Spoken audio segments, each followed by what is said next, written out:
Guess what, folks? We've got coaching carousel action happening. Is it a good move? Is it not a good move? See, this is where teams start to have to make decisions. Your team is not living up to expectations. Do you cut bait or do you not? There are a lot of teams that are faced with this question. That's rule number one of being in the Big Ten.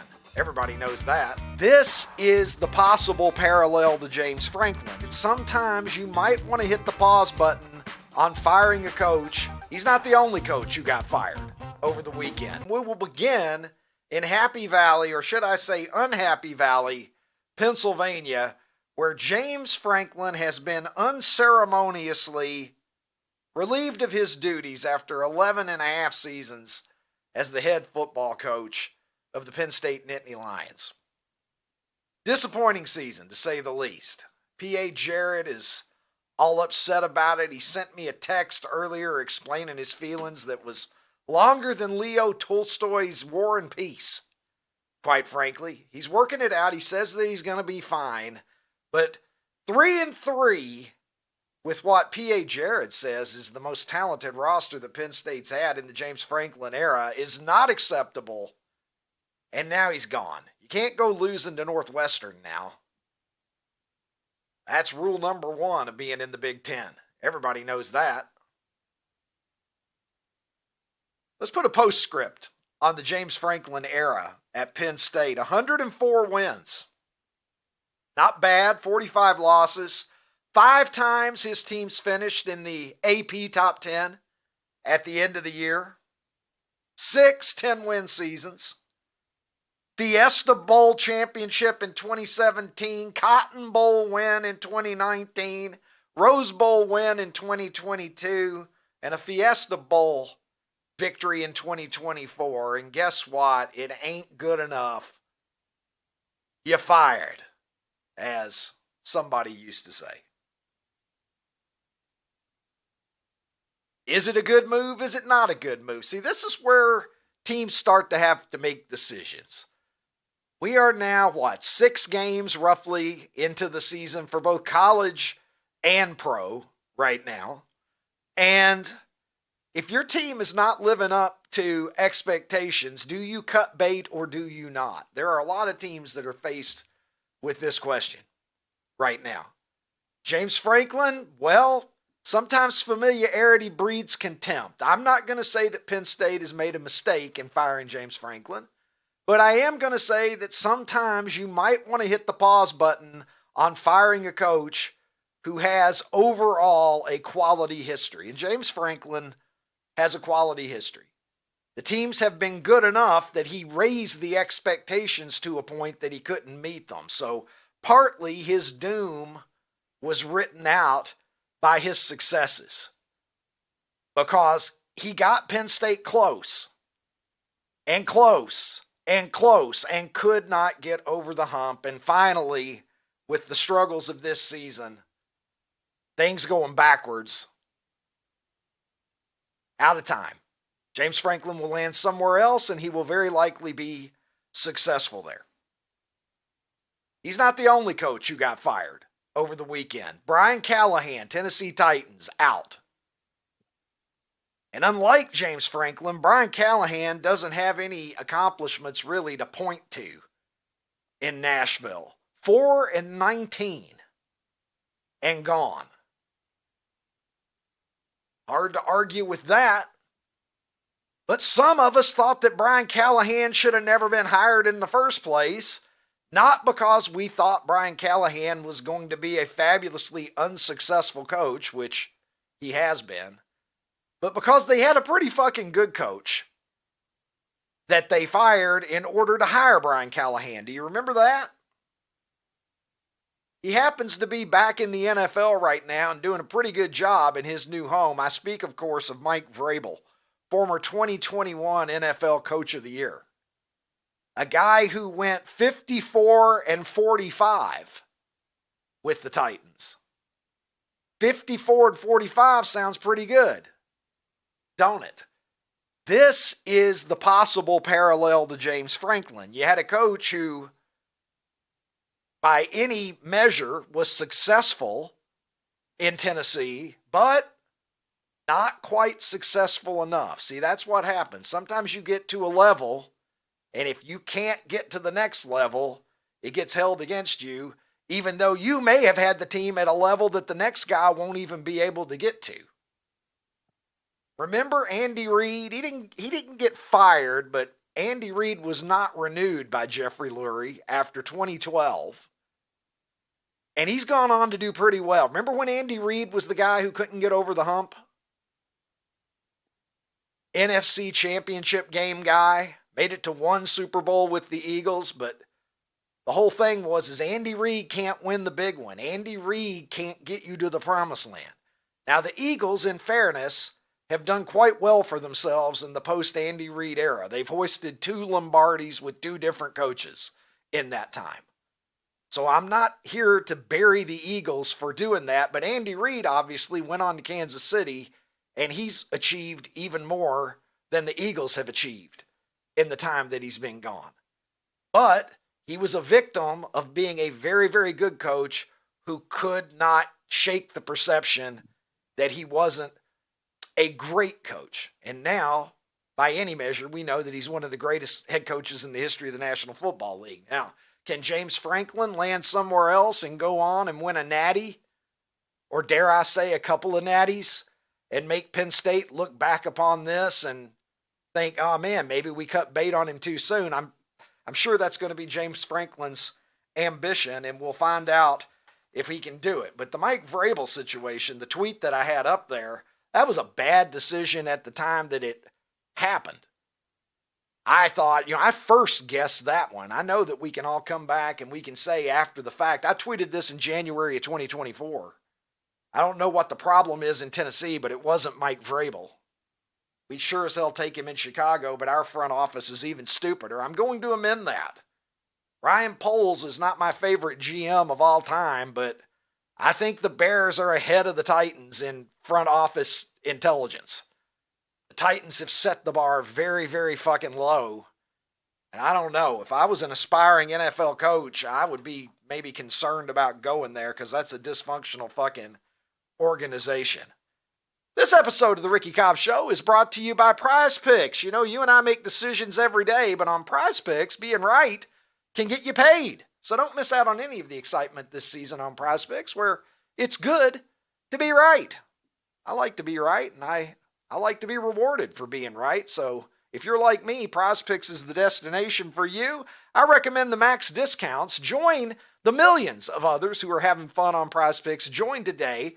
And when you use my code Ricky, you'll get $50 in lineups when you play your first $5 lineup. Just use code Ricky, that's RICKY, and you'll get $50 in lineups when you play your first $5 lineup. Prize Picks, it's good to be right.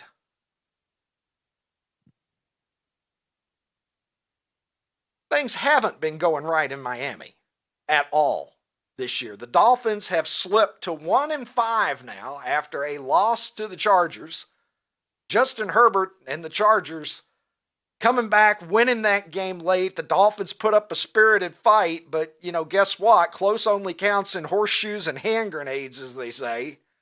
And Tua is holding the other guys in the locker room accountable. Let's listen to what the quarterback had to say after the loss.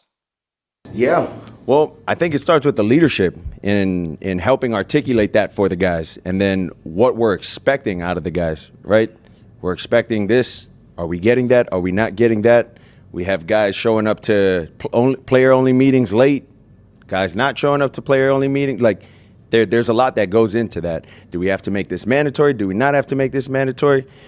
So it's a lot of things of that nature that we got to get cleaned up, and it starts with the little things like that. Might start with getting a new coach. Am I reading between the lines here, or can we possibly think that is not exactly a great reflection upon Mike McDaniel, what Tua is saying? Isn't the coach supposed to be the one who gets that shit together? You got a frustrated quarterback who's not coming out and saying it, but it sounds a lot to me like Mike McDaniel doesn't really have control of this team. And gee, I wonder why the players might not respect the guy who dresses like this.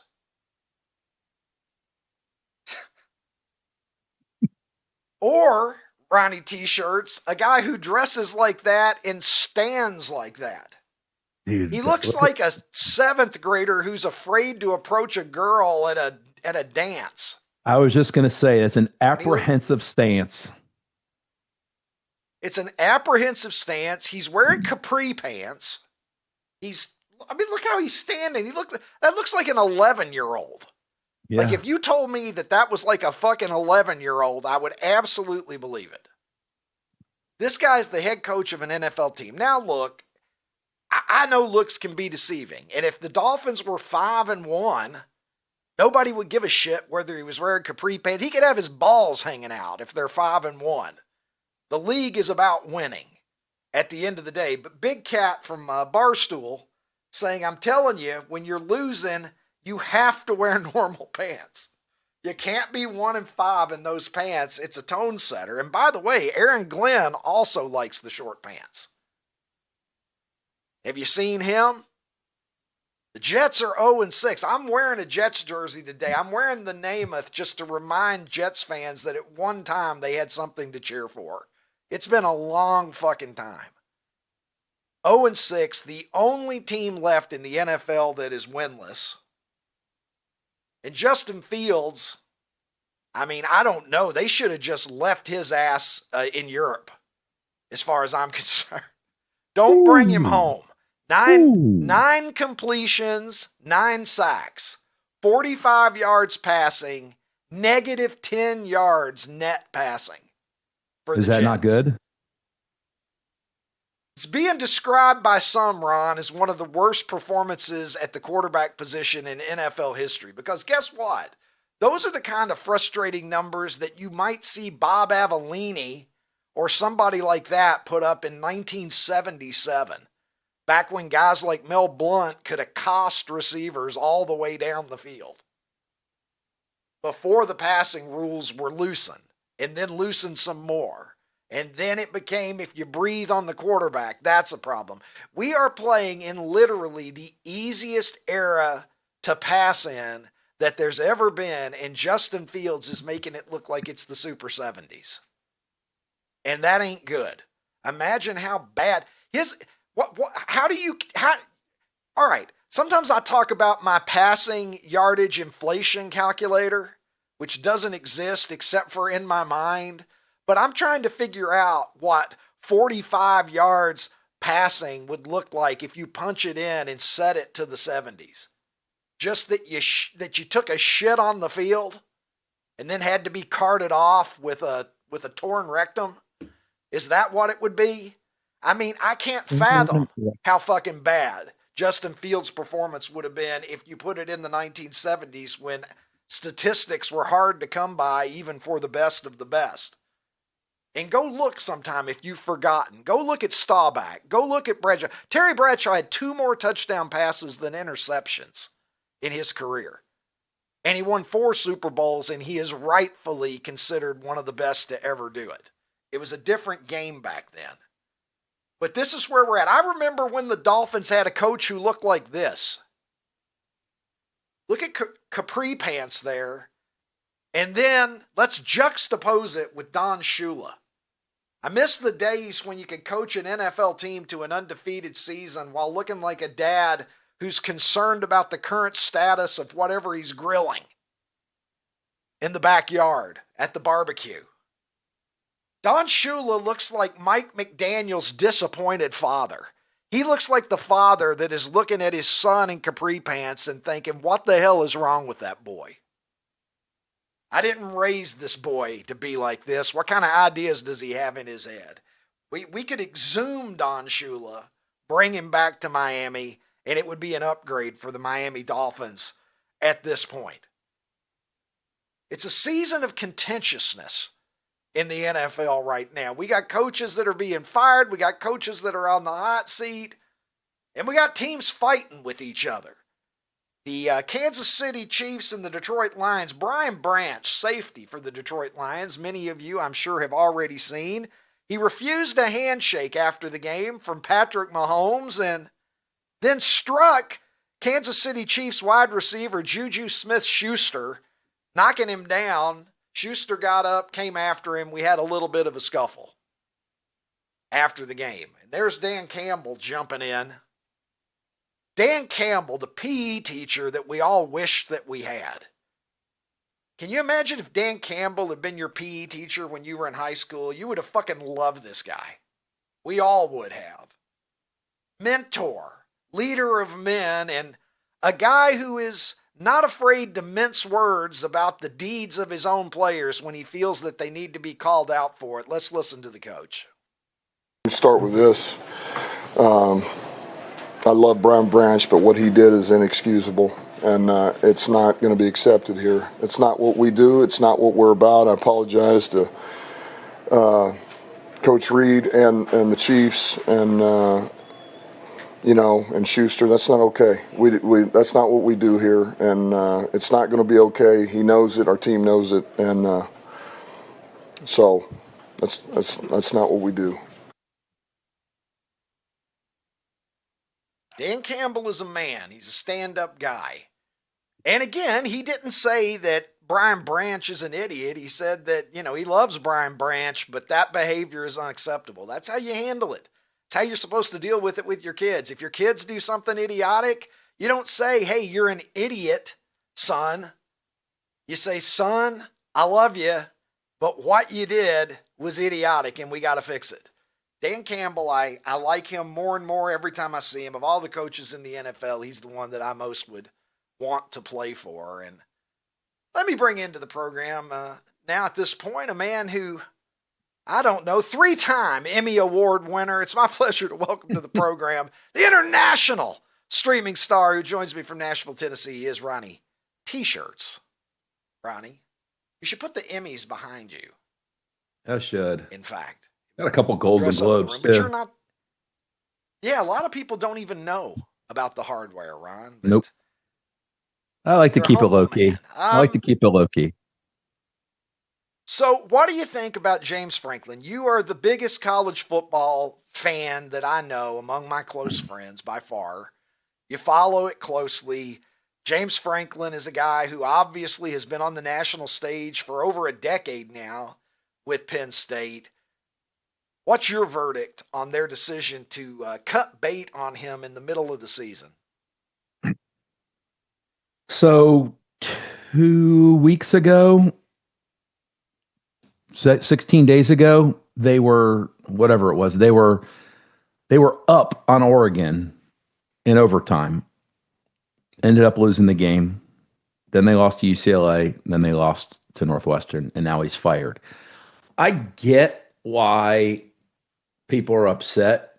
Part of it is, I don't know, Ricky, I think sometimes teams, whether it's college, pro, whatever, I think they have unrealistic expectations of who they are and where they're at. There's only a couple Alabamas and Georgias and Ohio States. And so they're comparing themselves to those schools. And I don't know if that's realistic.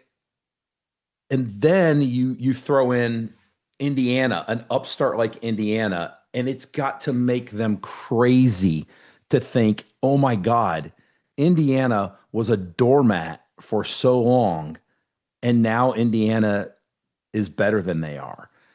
And I understand why they feel the way they do. I just don't know if firing a coach in the middle of the season is the answer. I don't know how they're going to do better. I mean, the only name that I'm hearing out there that I think makes any sense is Nebraska's coach, Matt Rule, because he's from Penn State and he is a good coach. And he's never going to do it. Like, he's not winning a national championship in Nebraska. I don't know, man. It's just tricky. And I just want to know, Ricky, $50 million. Somebody came up with $50 million. I don't know if it was Jared. I don't know if it was Jared and his friends, but somebody came up with $50 million. Pass the hat. Because the school's not going to eat $50 million, Ricky. So I don't know. We talked about it a couple weeks ago. There's a lot of programs that have done this, and they have. It was a mistake, Tennessee firing Philip Fulmer. Florida getting rid of my brain is stopped. Whoever it was at was it Muschamp? And you just keep. Is this now their new cycle? Is every 2 or 3 years they're just not going to be happy with who they have, and then they're going to just fire somebody? Yeah, I understand why they're upset. I just think that this was. I think this was a booster with a ton of money who made the decision. Yeah, and I'm not passing judgment on the decision. It may end up being a good decision. They might end up regretting it. I don't know. I don't pretend to know. But I will say that it's easier to fire somebody. In the short term, firing somebody is satisfying. You're frustrated, particularly for fans. I mean, fans would hire and fire constantly. Sometimes it by changes. The quarter. By the quarter. Yeah, our friend Aaron Boone, I've heard all the frustrated Yankees fans, it's, fire Boone. Then you go on a heater and it's like, well, Boone's all right. Then it's like, something goes wrong. It's fire Boone or whatever. I believe there's something to be said for stability. And I think that George Steinbrenner, keeping it on the topic of the New York Yankees, I think George Steinbrenner, one of the things that really leveled the Yankees up later in his life is he grew out of his mad fits of hiring and firing all the time. The managing carousel ultimately is not a winning play. The coaching carousel is also ultimately not a winning play. Now, I understand sometimes you just need a change of scenery. Sometimes you just need new blood. Sometimes you just need to hit the reset button. I'm by no means saying that there aren't a lot of firings out there that are justified and correct. But I do think that teams push the button on cutting ties with managers and coaches. It happens in all sports, probably more than is wise, in my opinion, Ron, because, one of my favorite one of my favorite nuggets of sports facts is the fact that the Pittsburgh Steelers have only had 3 head coaches since 1969. That's crazy. And that is one, and they've all won Super Bowls. No organization has ever won more Super Bowls than the Pittsburgh Steelers, right? They've got 6. I believe that's tied for the most ever. Yeah, so you look at it and you say, well, maybe there's something to be said for continuity. Maybe there's something to be said for consistency. Well, I think part of why Penn State pulled the trigger when they did yesterday was the fact that, losing to Ohio State, losing to Michigan, losing to Oregon, it sucks. But I mean, those are top tier programs. Dude, they lost to UCLA and they lost to Northwestern. And that is just, you can't lose to you can't have like UCLA walking around with Neuheisel on their shoulders like it's a Disney movie. Speaking of, chase that by losing to Northwestern. Speaking of, can we all agree that Deshaun Foster is the worst coach in the history of college football? Like, he coached a team that lost at home to New Mexico. They lost to UNLV. They were one of the worst teams in college football this year. They fire him.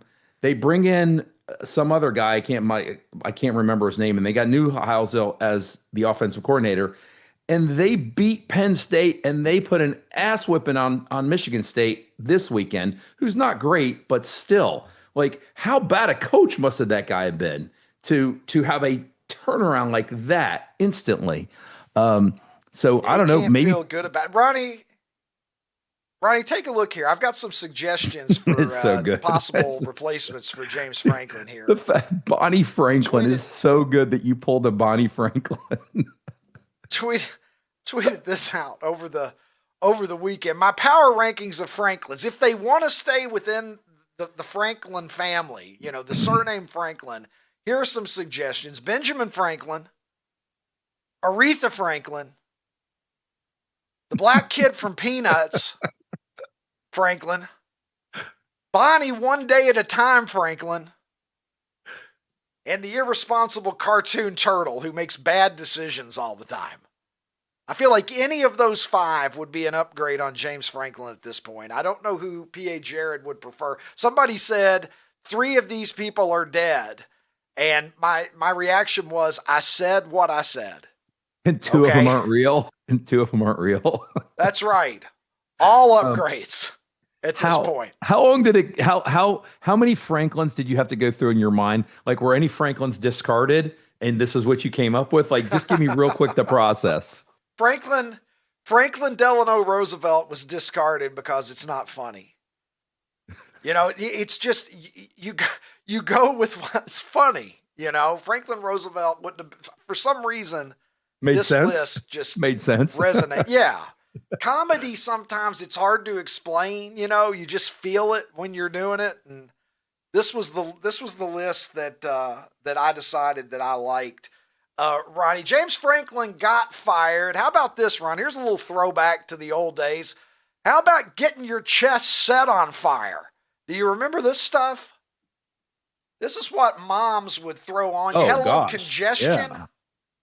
I got a cough. I'm bringing a little stuff up. Well, guess what?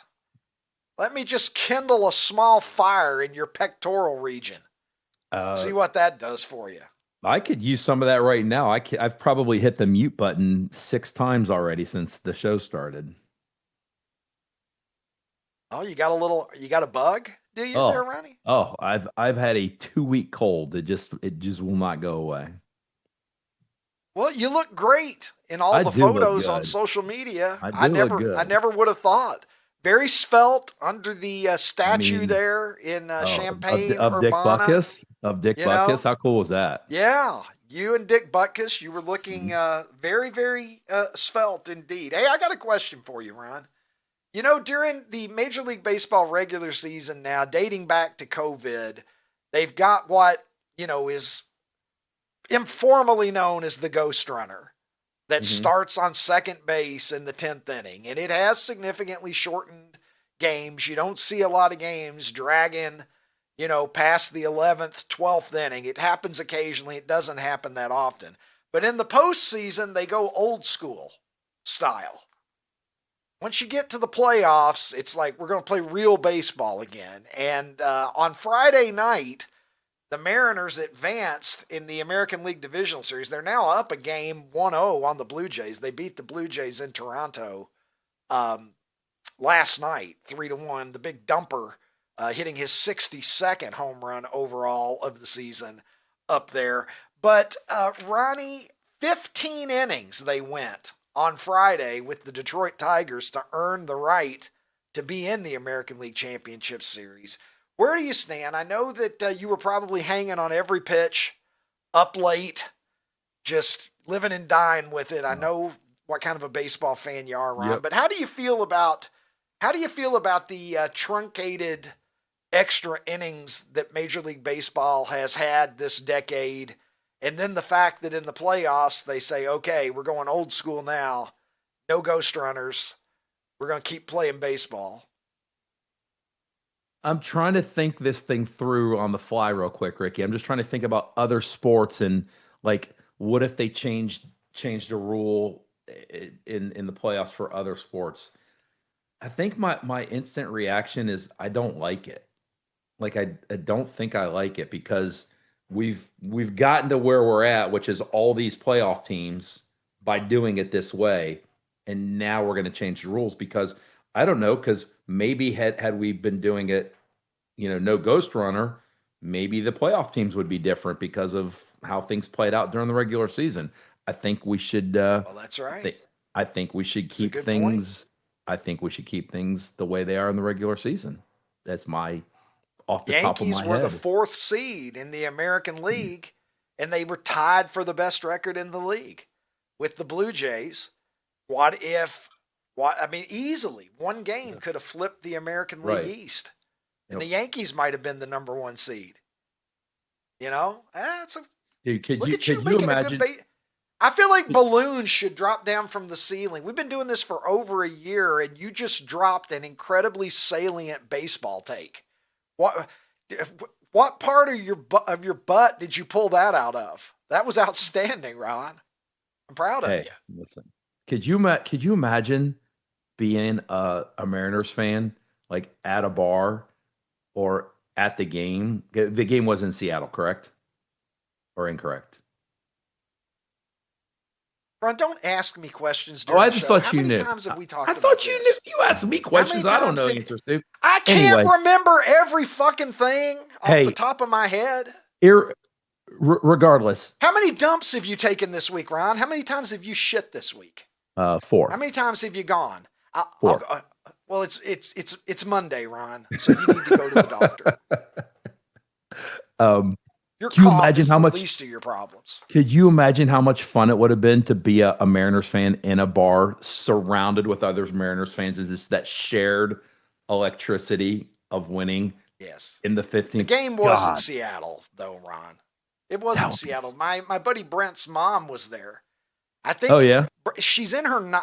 I don't know. She's either like in her late 80s or early 90s. I can't remember her age, but she is a huge Mariners fan, going all the way back to the origins of the franchise, and she still scores every game.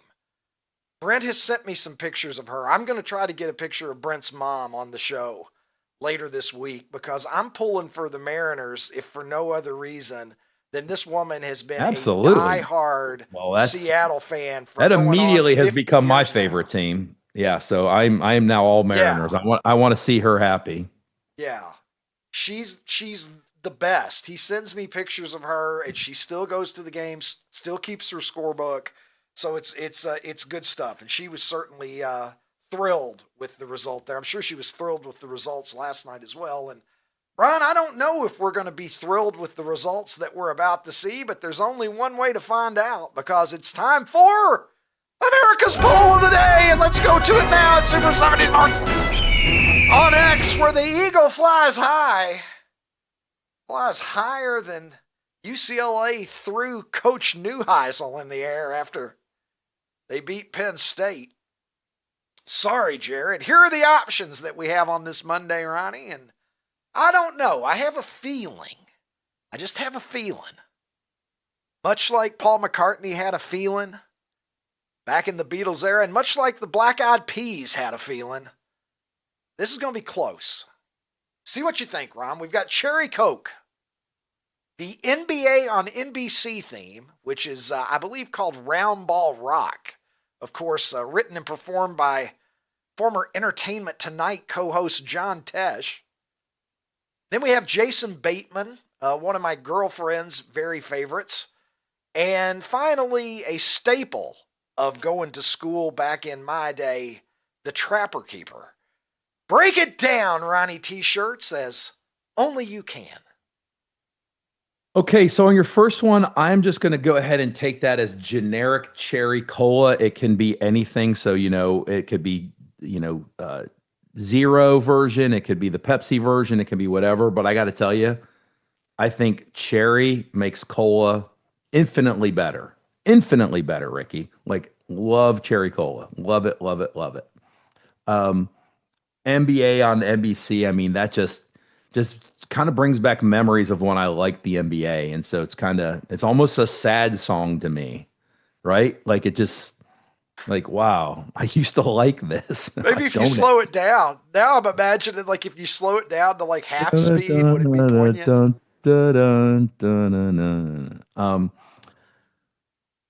Silver Spoons all the way to Ozark. I mean, Jason Bateman, man. I mean, kind of like him. He's a good actor. He's had some really interesting roles in his time. Trapper Keepers. I mean, who the hell who's even close to our age isn't going to be like, Trapper Keepers are awesome. Like, it's kind of, I mean, it along with the lunchbox is kind of how you made the statement about who you were, right?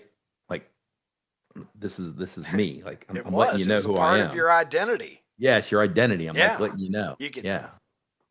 Yeah, you put stickers on it. I used to slice open. You remember it would have the little plastic sort of cover on it, and you could slide stuff down underneath it. I'd put baseball cards underneath it. I remember I had a Warren Moon sticker affixed to my Trapper Keeper one year, and I thought that was pretty badass. I don't know if everybody else appreciated it or not, but I was a fan. I agree with you, Ricky. This is actually a good one because there's none on here that I'm just being dismissive of like I am a lot. I mean, this is a good poll. I'm going to personally go Cherry Coke. I'm going to personally go Cherry Coke, Cherry Pepsi, Cherry Pepsi. Well, let's bring in one of the most underrated young rappers, one of the greatest freestylists of his era, Kid Clover himself, aka producer Tim, to the program here. And Tim, how do you stack them? You've heard Ronnie's analysis. How do you see this menu before you today? Kid and Clover doing it all over. Back to the basics. Listen, man, honestly, it is a hands down. I can honestly say this is by far the biggest landslide victory for me. It's Cherry Coke all day, every day, any day, particularly on the warm side. No more than three ice cubes. It's my treat now. It's my spoil. You go real Cherry Coke, like yeah. In the bottle. I don't like zero, not zero. No, and I don't like mixing it in the machine at McDonald's or anything. It just never quite tastes right. Trapper Keeper. I was like Ron, apple pie money. Didn't have it, couldn't afford it, wasn't allowed it. I was a middle of folder guy. Jason Bateman. Yeah, look, he's slow and steady, wins the race, but shit, he's not going to win my vote. And the NBA and NBC, man, John Tesh, right? Are we saying the same thing here? I think the great Joe Kinsey interviewed Tesh. We're going to have him on the show Wednesday talking about that theme. It's pretty amazing. There is a great story behind it. But Ricky, I must say, all day, every day, 100 out of 100 votes, Cherry Coke all the time for me against these three. How about you? All right, so you and I agree. Yeah, we do. All right. Yeah. Strong Cherry Coke proponent there, Tim. All right, Ron, before I go on, can you give me your best version of Round Ball Rock? Just feel it and give me like maybe 5, 6, 7 seconds. I'm actually, I kind of feel like you do when I just asked you where the Mariners play. Like, don't ask me to do this because now I'm questioning, do I have the right one in my head? Oh, this is good. I'm going to do it. And if I'm wrong, I'm wrong. I don't care. I'll sing back up for you, Ron. I'll sing back up for you. When you did the slow version, it sounded like you had okay, so I do have it right, but I started to question myself. Yeah. Today on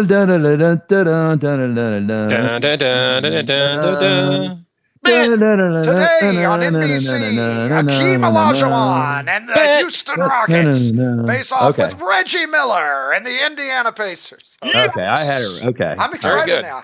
I think I'm going to get to see Peter Vesey. That was so good. I'm ready for Hannah Storm and the whole gang. Back when watching the NBA on NBC was very good. All right, look, I'm a Cherry Coke fan as well. The way that I used to get it was I'd go to Dairy Queen and order a Coke and then have them do a couple of squirts of the Mr. Misty flavoring. Wait. Did you invent Cherry Coke? Well, I don't want to brag, but I might have invented it in about 1982. Well, seriously, dude. Well, no, I mean, it was. Was it out already? They didn't have Cherry Coke in 1982. They didn't. Well, it wasn't an official Coca-Cola product yet, but people were doing it. I'm thinking, some executive caught wind of what was going down in royalties. North Cave. Royalties. Get me an attorney. Get me a good attorney, and we'll see what can happen. I love me some Round Ball Rock. Jason Bateman is great. His entire career. I mean, he's one of those guys who child star who didn't end up being fucked up and went on to be like a great adult actor in his own right. He's funny. He can do serious. Obviously, he's got this very sort of likable everyman quality about him. So I agree with my sweet girlfriend that Jason Bateman is one of the greats. And then Trapper Keepers, obviously, they speak for themselves. It was essential. Tim, I feel bad for you walking around with the manila envelope while Ronnie was not having an apple pie. His dad was like, "You just keep dipping your French fries in the Kona ice cream, motherfucker. There's no hot apple pie for you today." So for me, I will say this. Do you guys have Tim, Are you like a Diet Coke guy or just a regular Coke guy? Holy Coke shit, Zero man! guy? Are you did you put a bug in my phone? Like, what's going on? Like, this was the big happenings at my dinner table the last four or five nights now. I've made my proclamation. I'm moving on from Diet Coke. Diet Coke hasn't changed. I've changed. It just doesn't do it for me anymore, man. Cherry Coke or Coke Heavy. Seriously, I made the proclamation at dinner the other night, and my daughter really asked what's wrong with me. But yeah, man, I wish I had my Cherry Coke for you, but no, Diet Coke is too thin for me now, taste wise. Well, Ron, what about you? Where do you stand on Diet, Coke Zero, and regular Coke? And I know you're a Pepsi guy. I know. I haven't had. I'm gonna just call it real, meaning that it's got sugar or corn syrup in it. I haven't had real pop in 50 years. Oh, Jesus. No, so here's the deal on that. It actually did you say 50? Did you say 15 or 50? 50. I really don't remember the last time I had real pop. Motherfucker hasn't had a Coke since the 70s. Gorbachev. It's a ridiculous amount of calories, and when you're already fat and you like food, it's like you just can't keep piling on these empty calories. And I get that. The other thing is, and again, I think it's just, my mom had Tab back in the day. And so I think it's something that I got used to, and I genuinely feel more thirsty after drinking a real pop than I do before I drank it. There's something about the corn syrup. It makes me thirsty. So I don't have any idea. Now, I will say, Ricky, I have had real pop if it's a mixed drink. Like if I'm out at a club and I get or a bar and I get, cherry. Bottle service. Ronnie's getting bottle service. Oh, I absolutely do bottle service. That's how I roll. But if I'm doing like a cherry vodka, it's going in Sprite. And so but I don't have it straight. I don't have any real pop straight. Way too many calories, and it makes me thirsty. All right. Well, look, I generally agree with that. I don't like to drink my calories. I like to eat way too much. So why handicap yourself? 100% in that way. All right. I will say this though. They make cherry Cokes. I think Coke Zero tastes terrible. I'm a Diet Coke Zero. guy, I love Coke Zero. It's the only Coke product I could drink. I think Coke Zero tastes okay. Yeah, I mean, see, I think Diet Coke tastes like ass. On this. All right, see, I'm the exact opposite. How do you know what ass tastes like, Ron? You haven't eaten ass, Ricky? Come on. Tangy. Time to move, people. Let's see what's happening here. Look at this. We're firing it. I had further thoughts, but there's no time for that now. It was a management decision. I didn't even get to vote. Who are you going to vote for? And, well, that's a close one. Well, I don't even know. I think. What were you going to do, Ricky? I thought you were going cherry Coke. That's why I fired it. I don't know. I'll vote for. If it's any kind of cherry Coke I'm voting for Jason Bateman. I'm going to keep solidarity with my lady on this one. But this is a tough one because all NBA's four of these things winning. are good in my opinion. Well, wow. I mean, maybe if they had heard your version of it first, it wouldn't have, but people look back on that very affectionately. I can understand how it won. I got fired up just listening to you do it. Ron, quite honestly. Well, I think I might be right. It might be nostalgic. Yeah, music crowd and NBA crowd. What do you got, Ricky? You got a special birthday, I think, for us. They're bringing it back as well. I do. I have a special birthday here. It's a super birthday. 83 years young. The owner and general manager of the Dallas Cowboys, Jerry Jones, is 83. Guys, look at that. Coming off of a tough loss to the Carolina Panthers. The Cowboys are. What's their record? What are they now? 2-3-1? Is that their record? Can somebody confirm for me? Yeah. The one is so terrible. The one is just a sign of general mediocrity. Jerry, how are you feeling on your birthday? The one is not good. Jerry, how are you feeling on your 83rd birthday? Well, you get to be my age, Ronnie, and it's not all sunshine and glory holes anymore. But all I would like for my birthday this year is is an outstanding generational pass rusher.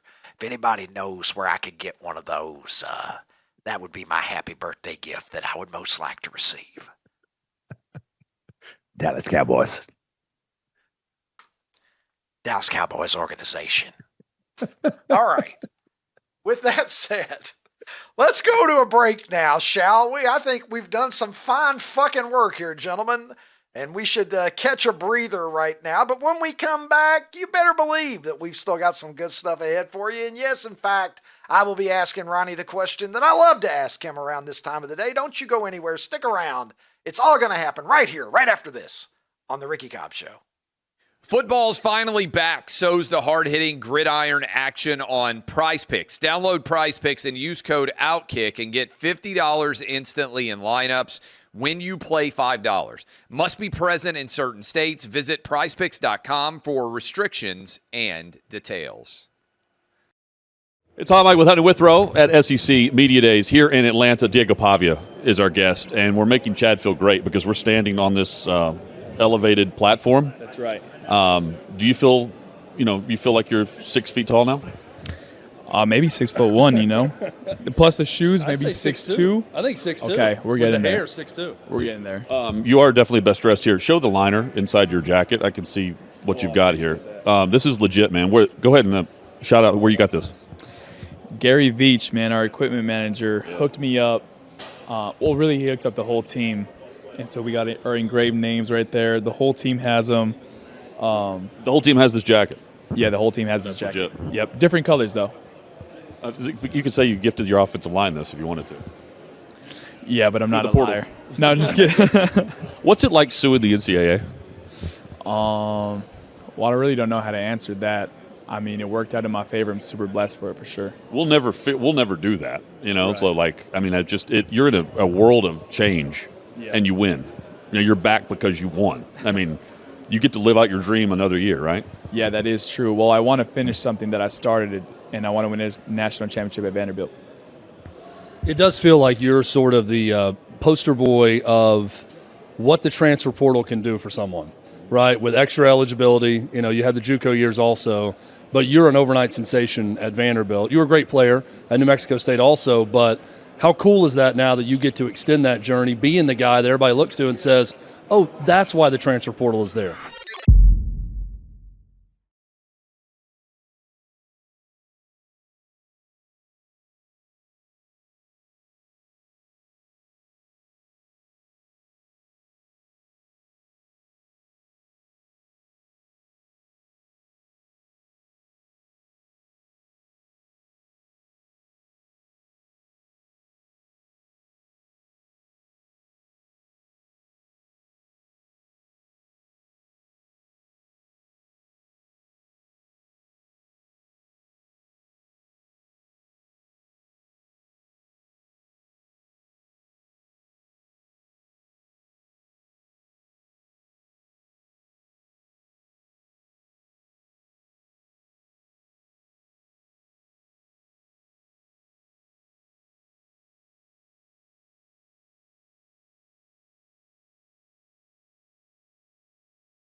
Look, so I was probably do substitute teaching again, try to get my credentials in Cleveland if they needed any. So yeah. Did you have strange to you, Lucas, or does this seem this I is mean, just your life? It's of course strange, but I try to do my best to adapt to the situation.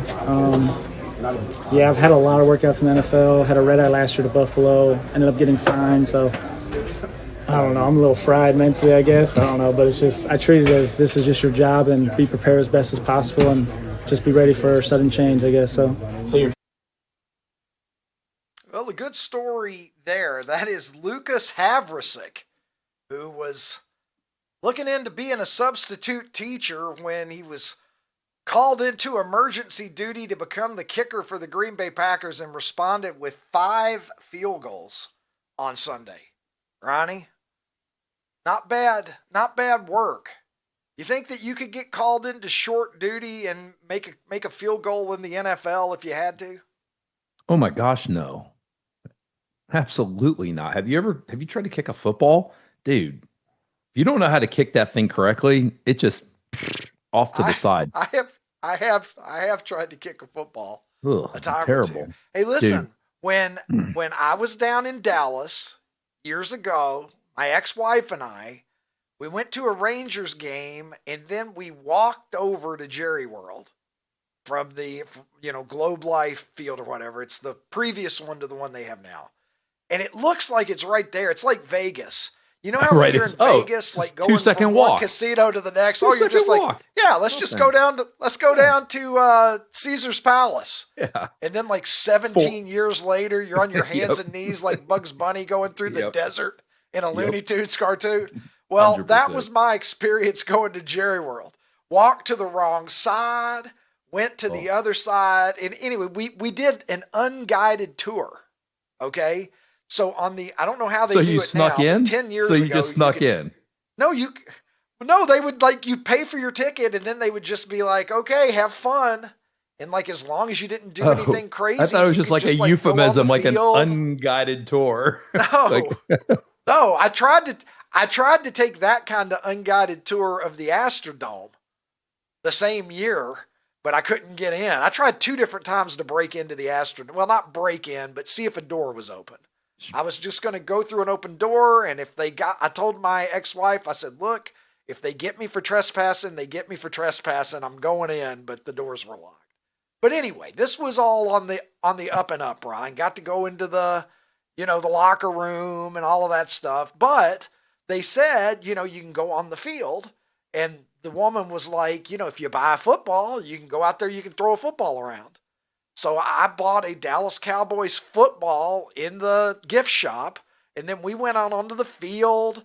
We were passing the ball around. This is you and your ex-wife. Hold for me. This is me and my ex-wife. How did this relationship end? This is a perfect relationship. I mean, what? Like, just well, Ron, I think you're pretty fucking clear on how it ended. I know this is show business right now on the air, but sounds like the perfect woman. Sounds like the perfect woman. Well, we just ended up not being right for each other. Okay, so we parted on amicable terms, Ron, as you know. But anyway, she was holding for me, and I went out there and was going to see how long of a field goal I could kick right there on the field, on the real fucking deal, right? And so I started out, I tried like an extra point, like no problem, right? Then I go back for a 25-yard field goal, which is shorter than an extra point now. So it's, even less impressive than it was then. And I actually got like a really good one up there, and it hit an upright, and I missed it. Did you go high soccer off style? The upright too, though. Soccer style or Mark Mosley? I can't really. It was probably like in between, like not truly soccer style. I can't give it a Ryan Walker, but like at the same time, it wasn't Lou the Toe Groza or Mark Mosley exactly either. Or Super Toe, just pop your head. Boom. Yeah, it was kind of like that. Anyway, so I ended up making one from 25, and I went back to 30, and I made one from 30. That's impressive. It didn't have a lot more. It didn't, to be honest, it might not have been good from 35, but I did eke it through there. So I think that's impressive. That's an achievement. Jerry Jones came out and said, good leg, son. Can I Dallas get your number? Cowboys. Ask you for your number just in case. Jerry could give me Jerry, and then I pulled out a lung dart and I smoked it right there on the field, Ron. No, that's That's not true. They probably would have kicked me out. But take a look at this sweet bastard, will you? This is from a movie. I think it's The Replacements. Yeah. Is the movie. That's Jon Favreau there on the left. But if the kicker smokes on the sideline, I'm going to trust him in clutch situations. His range is anywhere in flavor country. And, if we're being honest, I'm quite certain back in the 1970s, if we had had cameras everywhere like we do today, there had to be more than a few of those out of shape fucking kickers back in that era that were. You mean from Europe where everybody smokes? Yeah, this is what I'm saying. That's a movie, but it's happened. You know for a fucking fact that it's happened. I've seen pictures of Lombardi smoking on the sideline. I've seen John Madden smoking on the sideline.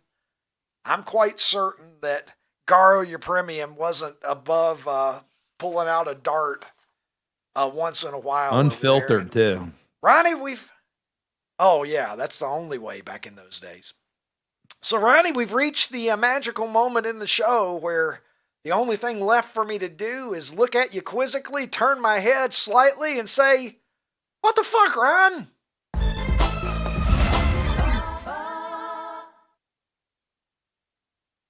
So this past weekend in New York City, there was a pop-up nightclub, and it was called Studio Cheese. It was brought to you by the fine folks at Cheez-It. They had Cheez-It infused cocktails, their signature cheese teeny. Think I might have wanted to go if I'd have been there.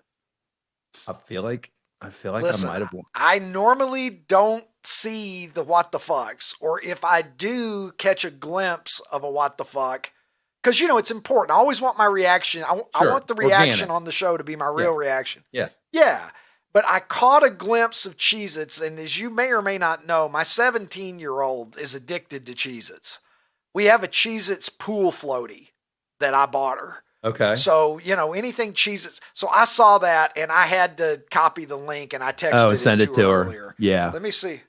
Yeah, let me see if I've gotten a reply. Well, did she respond? I haven't gotten a reply from her yet. Not yet. No, I would have read the response. So speaking of Cheez-Its, Cheez-Its is kind of does the same thing that, like Cherry Coke, like these extensions, and they're adding flavors. Cheez-Its has a million flavors now. Have you had the new one, Hot Honey? Oh my God, dude. No. Then you need to, as soon as the show's over, you need to go and get Hot Honey. Okay, well, it's amazing. Let me tell you my problem with Cheez-Its. You eat the entire box like me? No, not at all. Not at all. Okay. I don't really love Cheez-Its. Cheez-Its are okay, but to me, they don't pack enough punch. There's not enough flavor. Okay. They're okay. There's nothing wrong with them. I'll have a fistful of Cheez-Its or a bowl of Cheez-Its once in a while. I never buy them for myself. Okay. But if it's late at night and there's a box in the cupboard that the girls have, I might grab a few if I'm really hungry. But it doesn't make my taste buds orgasmic the way I think the Hot Honey might change it for you because it's pretty good. So, you said you need that burst of cheese. I do that with Goldfish. I don't buy the plain Goldfish. I get the extra cheesy cheese blast, Flavor whatever. Blast is what they Flavor call Blast. it, I believe. Yeah. Flavor Blast. Yeah. Yes. I feel the same way about Pirates Booty. You ever have Pirates Booty? I remember back when Tyler was little, some of her friends would have them at soccer games. So I think I've tried it, but I don't know the last time I had it. It's pretty bland, right? They make it's pretty bland, but they make a high octane version of that as well. Okay. If you ever see a bag of the kind I forget what they call it, but it's the same principle as the Goldfish. Super Grab Booty. a bag if you find a bag of that. Yeah, I think you'll like the Super Booty. Gotcha. So also, Ricky, this past weekend at the Oklahoma State Houston game, in Oklahoma State, they fired their coach a couple weeks ago, Mike Gundy, and that team's just not very good either. But this was fantastic. A dude takes off his shirt and he goes up into the stands where there's nobody. I mean, the stadium's empty, and he goes up there takes his shirt off, and he starts swinging his shirt around, and it kind of started a movement. By the end of the game, almost the entire section was full of dudes with their shirts off, twirling their shirts. And obviously, no hesitation. Nobody's worried about like what their body looks like here. Nope, just I feel dudes like I being could fit dudes. into. I feel like I could fit into that group without being too ashamed of myself. Yeah. Well, wait, Ricky, You know? you need to look back down. Look how many this has become. Oh, you just missed it. It filled the entire section of just dudes. Like, guys are just so different than girls. Guys are so different than girls, Ricky. The stupid shit that we will do to amuse ourselves is limitless. That right there is why the world needs testosterone, Ron. The world needs testosterone. This is a good example of what it brings to the party, as far as I'm concerned. God bless each and every one of those sweet bastards. Ron, as I see it, let's go to poll replies and see what Super 70s Nation has to say about, quite frankly, one of the closer polls that we've had in some time here. Everything is in the 20s, which is, in my opinion, that's an A+. It's not hard to perfect, do, but you don't get a ton of these with over 6,200 votes already. Ooh, it's gonna be a battle. Why does this poll not have a sponsor yet? I don't know. Why don't we have a sponsor for this? Look at the action this thing gets every Maybe day. Trapper Keeper could Landon pony Nolan. up. Yeah, there you go. Hey, listen, if Trapper Keeper wants in on it, I'm willing to even, corruptly change the results if necessary. Landon Nolan says they're still awesome, but remember, with power comes great responsibility. Reminds me of Key and Peele. With great power comes great responsibility. Ooh, that was Clifton good. Avenue says even better than Cherry Coke was Cherry Coke bubble gum. Ooh, that was I good. remember when Bubblicious was just, they didn't fucking care. They'd make everything into a bubblegum flavor. No fucks to give at all back in the 80s from the folks at Bubblicious. Nick says Trapper Keeper's tremendous, and El Travo's Commander says depends on the Trapper Keeper. In 1988, I had one with a built-in radio, and nothing on this list would touch that. What the hell? They didn't make Trapper Keepers with built-in radios, did they? I think he might have had a custom. Maybe he had a custom. What did he have? I don't know. Was Doc Brown one of his friends? Yeah, I was going to say, were radios even how do you small enough obtain- back then? Yeah. How do you obtain this? We didn't have that technology back in the... Elon Musk was only a child. We couldn't do that back then at that time, Ron. Well, Ronnie, the Fox Nation Patriot Awards are back and better than ever, hosted by Sean Hannity, Thursday, November 6th at 8 p.m. Eastern Time, live from the Tillis Center in New York. Tickets are on sale now at foxnation.com/Patriot Awards. Last year was a record-setting show. This year promises to be even bigger with surprise guests and new awards. Just head over to foxnation.com/Patriot Awards and you could be there, live and in person. I'm sure it would be very exciting to do it. Go to New York. There's other things to do. Have fun. Treat yourself. Treat yourself, as they say. Ronnie T-shirts, thank you as always for your contributions to this broadcasting excellence. My thanks as well to Adam and Molly in Nashville, to P.A. Jared, and of course to producer Tim. And as always, most of all, I thank you, you sweet bastards, because you're the reason we're here. You're the reason that we do this. And I love you guys.